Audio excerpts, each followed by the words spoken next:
Okay, everybody, thanks for coming today. Presentation is concerning sleep health. The federal government has an initiative called Healthy People 2020, which has a number of points of emphasis for the health of the population. My assignment was to choose one and to identify a client population that would benefit from education in this regard. So I'm glad you're here. The topic of the day is sleep health for flight and transport nurses. I know that you completed a discovery experience prior to coming today, and it's got to be nothing new, right? We understand that sleep health is a concern for us. It's a concern for us professionally and personally, and I'd like to submit for your consideration today that it's a concern for us in terms of collegiality and professional socialization. So, our objectives.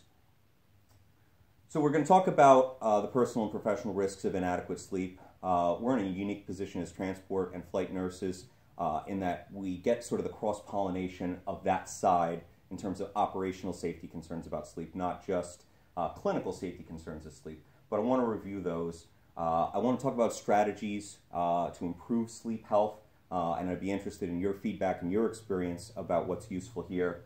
And then the third one is I'd like to, again, submit for your consideration the role modeling aspect of sleep, right? So it's not just for our own benefit, it's not just for our patients' benefit, it's also for the benefit of our coworkers, right? And those that we're orienting, precepting, what have you. So we've definitely studied sleep in nursing school. Again, we know about sleep concerns from our orientation and our practice in the transport setting. But I want to review in terms of cognitive objectives some of the key points there. One is sleep loss versus sleep debt, right? So we experience sleep loss and we can do so on an everyday basis. Certainly anytime we work a night shift, when we work consecutive night shifts, etc., we experience sleep loss. But we can build up over time a sleep debt, meaning we dig ourselves into a hole where we're constantly fatigued. And it's very difficult to recover from that, even if we get good sleep. Even if we get a couple days good sleep, it's still very difficult to overcome the cumulative effects of that type of problem.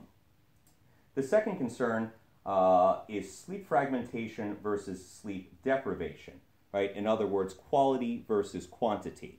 And as part of the preparation for this, I looked at a number of different studies relating to this specifically in the nursing setting and also in the aviation setting. Fortunate, when we work on the aviation side of the house, we get a lot of exposure to the FAA regulations and recommendations regarding fatigue, the safety practices of a licensed aviation entity in terms of guarding against the hazards of fatigue. So looking into this, there are a lot of potential effects of this sort of thing. And it doesn't seem to be one or the other when I look at the studies, right? It's not just duration of sleep or on the contrary, how much sleep is short-changed versus sleep fragmentation, meaning you were up 7 times during the night, right? You got 90 minutes sleep, you got a call or a flight, you went out, did that, it took 2.5 hours, you came back, you got another hour and a half of sleep. Right? It seems that those are equally bad, right? It's not a question of one or the other. It's a question of how much of that happens, right? What's our cumulative effect? And then the third one, of course, from shift work, right? One that's been discussed pretty extensively, circadian rhythm disruption, right? What happens when your body wants to be asleep and it isn't, right? We're working, by definition, during times when we want to be asleep. What's the effect on our body? What's the effect on our social lives and our family lives? What's our effects professionally in terms of safety, both clinically and operationally? So, risk to work performance. And I think everybody, can kind of share a story about this sort of thing. There's a lot of study that I've found looking at nursing errors subjectively, right? More difficult to look at them objectively. Obviously, if you have a root cause analysis, you can always look backwards. That happens all the time in aviation root cause analysis, right? How much sleep did everybody get the night before? Was there sleep pattern disturbance? Was there sleep fragmentation versus sleep debt, that sort of thing. It's much easier to say, how did sleep impact your practice? So let me throw it out to you as the students. What do you see in your clinical practice when you're short on sleep? I tend to go around in circles more, trying to figure out the task I need to do or find a piece of equipment. I ask some of the same questions over, and I have a hard time keeping the train of thought. Absolutely, right? So those are pretty common. Not only is efficiency impaired, but I think quality, even maybe not critical quality, but just the general quality of how patients perceive your care, how your colleagues feel you're performing. And it probably speaks to what he was speaking of kind of chasing your tail or running in circles and not being highly efficient. Sure. So one of the patterns that I found in the literature was there's a very high degree of self-reported minor errors when someone is sleep deprived. It's, not as common to recognize a catastrophic error being linked directly to sleep, but it's easy to link a series of small errors to sleep. So a couple of the things that were pointed out was a decrease in short-term memory. And I think that's what you were talking to, right? It's like, wait a minute, what was I about to do? I know it was important, and I can't remember what it was. Or was that the patient that said that they were allergic to codeine? Reaction time and vigilance. Again, if you're in the ICU at 5 o'clock in the morning or you're transporting a patient 5 o'clock in the morning, it's dark. You're supposed to be watching those vital signs closely, or that the patient is at high risk for deterioration, but you just physiologically lose the ability to be as vigilant as you ought to be. And then one of the things that you said in terms of sort of the affective domain is, how do you deal with the patients? How do you deal with your coworkers? Some of the things that the literature points out are mood disruptions, anxiety, conflict at work and at home. There was one study I read that spoke specifically to family dynamics of shift work and sleep deprivation, because when you get home and all your brain wants to do is sleep, then obviously you're not in a great mood to be patient and generous with the folks who are with you. All right. So decision making is impaired. I had a nice conversation with one of the pilots at work about this, and this is one of the things that the FAA calls particular attention to, right? If you're supposed to consider 15 different safety factors in making a decision about whether to take a job or not, whether to take that flight, whether the weather's adequate, whether the weight and balance is right on the aircraft, whatever it is, you're not firing on all cylinders if you have a sleep deficit of any kind. So what is our professional responsibility here? Do we have beyond our personal health, do we have a responsibility to coworkers and patients on this? Yeah, I think that goes without saying. Yeah, I think it's important to look the part and be able to do the part. And if you're not well rested, you're going to look like you're going to look poorly, and you're not going to be able to function well. So one of the things I kind of took as a given in developing this presentation was that we all do have a commitment to our patients and to our coworkers, often to the point of self-sacrifice. But do we actually back that up with actions that support that commitment? And it's almost, in my mind, more of a motivator to be committed to the mission than it is to be committed to ourselves, just because we happen to be relatively self-sacrificing. So personal health we're well aware of. We speak to our patients about this. We know this in general. We know that being short on sleep decreases our immunity. It decreases our ability to do the job. We get sick. We bring the sickness to work. We give it to our coworkers. We give it to our patients, right? So this is personal health that impacts professional responsibility. I spoke briefly about the sort of emotional and psychiatric side of this. The patients with our patients and coworkers, the anxiety the mood swings that come from sleep disturbances. And then going further, metabolic syndrome, right? We know that extended sleep issues can create metabolic syndrome in terms of its cardiac effects, diabetes, and even to the point of cancer. They've been able long-term to link night shift workers and folks in that category with increased cancer risk of various kinds. Okay, so what are our warning signs of fatigue, right? I can see at least one of us worked last night, because why? You're yawning. Hopefully it's no reflection on my presentation, or maybe it's just evidence that this is of particular relevance. So microsleep, right? This is, plays into that, these problems with vigilance and these problems with decision making, right? When our brain wants to be asleep, it will grab sleep whenever it can, right? When we're driving home from work, when we're driving at work, when we're flying in the aircraft, even when we're taking care of patients, staring at the monitor, right? I think that's what you had to say in terms of, wait, what was I just doing? I had something in my mind, but then something happened. Well, probably microsleep. Probably your brain stealing just a little bit of sleep at a time. Difficulty concentrating, changes in affect, right? And one of the ones that, is kind of our brain's equivalent of an alarm sounding in the ICU, right? A headache, right? The alarm you can't ignore. You have to do something with it. And the headache you can't ignore, right? You may be able to ignore yawning, but once your head starts pounding, that's your brain saying, okay, right, this has gotten to a critical stage. Something needs to be done about this.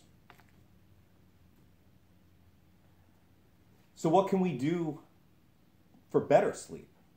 We can't control the hours that we work, unfortunately. I've read and I've heard discussions about, look, you should either work all nights or all days, or you should work a particular schedule. Realistically, that doesn't seem to apply to any of us. We don't dictate our schedules. We're at the whims of our employers. In almost every case, that means a combination of day and night shifts, and a combination of day and night shifts according to the needs of the order, right? So that being said, what can we do to improve those situations with respect to fatigue? Well, number one, when we are going to sleep, right, sleep is the priority, right? Cool room, dark room, no distractions, no electronics, white noise if it helps, right? Trying to optimize sleep for the best sleep. The longest duration, the fewest interruptions, phone on do not disturb, make it the best that it can. So when we sleep, we sleep. One of the things that they talk about in terms of shift work is to have an anchor sleep time, right? So you may work a day or you may work a night, but if you can pick a period of a couple hours that's always the time that you're asleep, absent some emergency, then that's ideal. So, for me, that's the wee hours of the morning. Even if I'm working a night shift, that's the lowest possibility of being interrupted with a flight or with some type of assignment. So I strive to be asleep during that time. So that way I can be asleep when I'm home for the night during that time, and I can be asleep at work during that time. Sometimes we have to flex, right? Sometimes we're out all night, and then that time pushes into the morning when we get home. Or, in the interest of safety, we may have to sleep before we go home.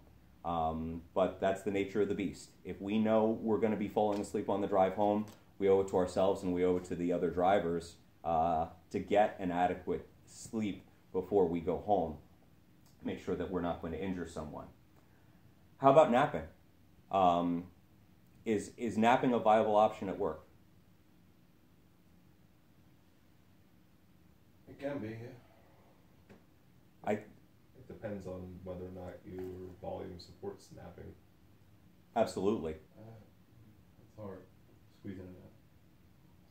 When we look at who our culture judges to be important performers, whether they're surgeons or pilots or air traffic controllers, they're all now afforded opportunities to nap in the interest of performance.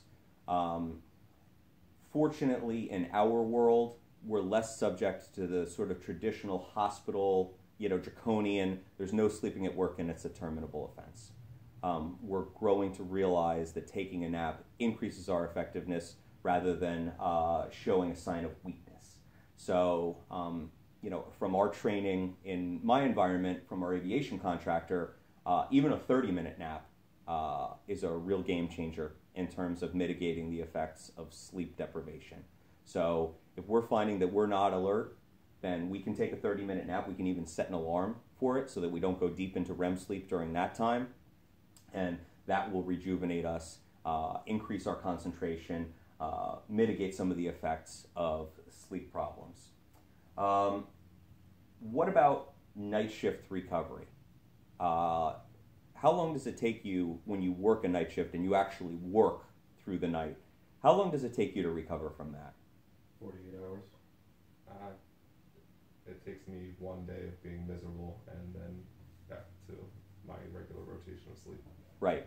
So, again, we hear a certain amount of grandstanding about sleep recovery and, you should work all nights or all days, but when that doesn't happen, we need to plan for recovery. And we need to know that we're not going to commit ourselves the next day to taking on the world. Eating well helps, right? And caffeine, to some extent, can help with a crisis level of concentration problems, but it's not something that's going to fix the problem longer term. It's not going to fix it for the shift. It's not going to fix it for the week. It's going to fix it for the moment. Okay, so our last topic, I want to reintroduce you to Bandura's theory of social learning. So we're familiar with quite a few learning theories, teaching theories, nursing theories. Bandura said that people learn from each other by observation, by imitation, and by modeling, right? And there's a lot of things in our job that we impart to our students, the folks that we're precepting and orienting, even our coworkers, those with less experience, even those with more experience, right? We model professional behavior and other folks mirror it. They're watching us, right? They're learning from us good and bad habits, just like our children, right? We learn from each other at work. We know that. We know that's one of the most powerful ways of learning. So as I said to you in the beginning of the presentation, I want to submit for your consideration that, even though we're self-sacrificing, even though, we worry about our patients and so forth, it is, in my opinion, a professional responsibility to model good sleep behavior. So what does that mean? How can we put that into practice? Any thoughts? You got to teach the new nurses balance, not working too many jobs and too many hours, and taking time for themselves. Absolutely. Not exactly sure how I can model good sleep habits. Do you feel like you're not doing it right now? I think I'm coming up short. Well, so part of the purpose of this presentation is to provide some degree of motivation. Again, if we can't motivate each other towards better sleep health purely on the basis of our personal health benefits, maybe we can internalize our responsibility to others on this, as we do with so many things, and say, I really owe it to them to show them how to be healthier, right? To not suffer those short and long-term health effects, to not suffer those safety consequences both clinically and operationally. Maybe it's a topic we bring up in orientation, and maybe it's something that I try to model good conduct for my new partner, right? That brand new flight paramedic who's my partner, and I say, what? I'm starting to feel tired. I'm going to go take a nap, right? Or, what? It's always possible we get that 3 o'clock in the morning job. Maybe I should go to sleep now rather than watching TV for the next 5 hours. So, again, for your consideration, that's kind of the upshot for me. So, wrapping it up, we know the risks personally and professionally from inadequate sleep. We've talked about some of the strategies we can use, and we talked about Bandura's social learning theory. Again, I feel, and I hope I've made the case to you that modeling this and encouraging this, educating other nurses and transport providers about this is part of our collegial teaching responsibility. So I thank you for your attention. There is an evaluation here. Part of the assignment is to look at this quantitatively and qualitatively if we met our objectives. So if you wouldn't mind, please fill those out. And thanks again.